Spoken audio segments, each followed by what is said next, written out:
welcome back to my channel. My name is Nicole and I like to do fashion DIYs, and in today's video I took a really unattractive denim dress and transformed it into a denim romper that was inspired by something that I saw on Pinterest that's actually from Urban Outfitters, and if I do say so myself, I did a pretty good job replicating it. So a couple things before we get into the actual tutorial. One thing I found really challenging that I wasn't expect to find challenging was the lack of zippers, the length I needed them to be. All of them were separating zippers and I needed one with a closure at the bottom, so the zipper is honestly really ugly, and if I had it my way I would have picked something a lot nicer. But because of the timing of this video, I didn't have time to go find a different zipper, so ignore that. And also, there was so much fabric. I didn't actually show all the times that I had to fix the top of it. I had to take out so much from like the sides and the back, and ugh. Anyways, I'm really happy with how the fit turned out in the end because it was looking like a lost cause for a little bit. So I'm really happy that it all worked out. So yeah, let's get into the tutorial. So obviously this thing is ugly, but what I liked about it is the fabric, and there was a lot of it. Actually, too much of it. My original idea was to replicate this denim romper that I found while scrolling Pinterest, which was actually from Urban Outfitters. The first thing I wanted to do was to get an idea of where the zipper will hit. This was an 18-inch zipper, and it was the longest enclosed zipper I could find. I used some chalk to mark where the zipper will end, then it was time to cut the dress in half. Starting with the bodice, I folded the placket inwards to remove the buttons and buttonholes, and pinned it to keep it in place. Then I flipped it inside out to start taking in the sides. I measured 7.5 inches away from the center front. Before mapping out my new side seams, I pinned the fabric down to prevent it from moving around, and I did that to both sides. Then I measured 2 inches off the arm and marked with fabric chalk on both sides. I used my French curve and a ruler to map out my new side seam and replicated the same to the other side. And it was time to sew. Then I tried the top on and made the necessary adjustments before sewing again. Once I got the right fit, I cut off the excess fabric. The top was still too big, especially around the back and the collar, so I decided to take out some extra fabric from the back. To do that, I roughly pinned how much I needed to take out and measured it out.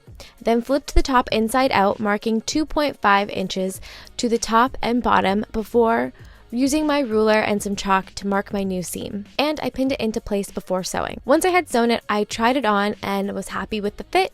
I cut off the excess seam allowance, and it was time to move on to the bottom of the romper. To draft the pattern for the shorts, I'm taking a pair of shorts that I already own and like the fit as my reference, and I am tracing them out on some pattern drafting paper. I start with tracing out the back, then folded the shorts the other way to trace out the front. Be sure to label your pattern pieces so you don't get confused. Before cutting out my new pattern pieces, I went back with my French curve and ruler to smooth out all of the lines, and also added a 1/2 inch seam allowance before cutting out both pieces. So I decided to go the extra step and add a pocket, since the Urban Outfitters version had pockets. To create the pocket, I traced my hand for the pattern piece and cut it out. Moving on to the bottom half of the dress, just like the top, I folded under the placket and pinned it down. Then I folded the fabric in half at the center front and cut out the pattern piece for the front of the shorts. So ideally, I was trying to get all of the existing front seams to line up on both the top and bottom pieces, but I actually cut out the shorts the wrong way, so that didn't really work out. So just be mindful of the way you were cutting your pattern pieces, because clearly I was not. And to cut the back of the shorts, I did the exact same thing to the other side. And once both pieces are cut out, I moved on to the pockets.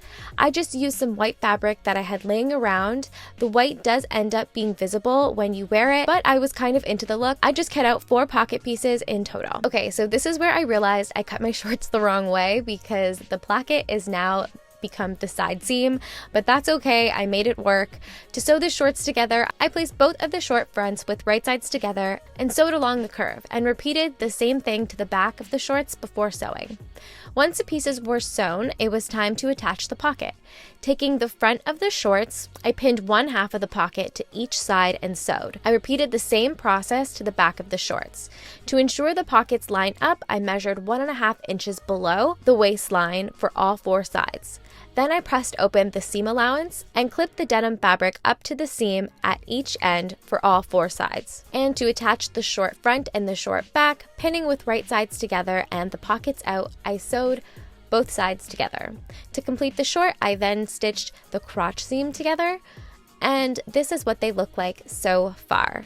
Before I can attach the top and the bottom of the romper, I needed to seam rip where the zipper needed to go. To attach both pieces, I lined the center backs and side seams and pinned before sewing. So now my romper is slowly coming together. Next step, attach the zipper. To start, I flipped the romper inside out, and I figured the easiest way to install the zipper was to pin the plackets together and sew a basting stitch the full length of the zipper.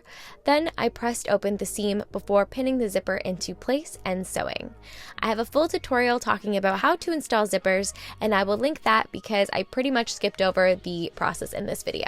Then I moved on to the hem of the short. I pinned and pressed a hem of 1.5 inches, then folded the hem inward towards the fold line to create a double folded hem, pressing it again before sewing. So the final phase of this romper was to add the belt around the waist. I salvaged enough to make a 3-inch strip along the bottom hemline. To create a clean finish, I did this kind of double folded hem to this as well. I also had to make button loops from some remaining fabric. So to do that, I cut out a 2.5-inch strip that I folded with right sides together and sewed along the raw edge. Then I cut that strip into 5 2.5-inch strips. To attach the belt loop, I just folded the raw ends together and pinned it to the romper and sewed it with a top stitch. And the last step was to loop the belt through the romper, and finally it was complete.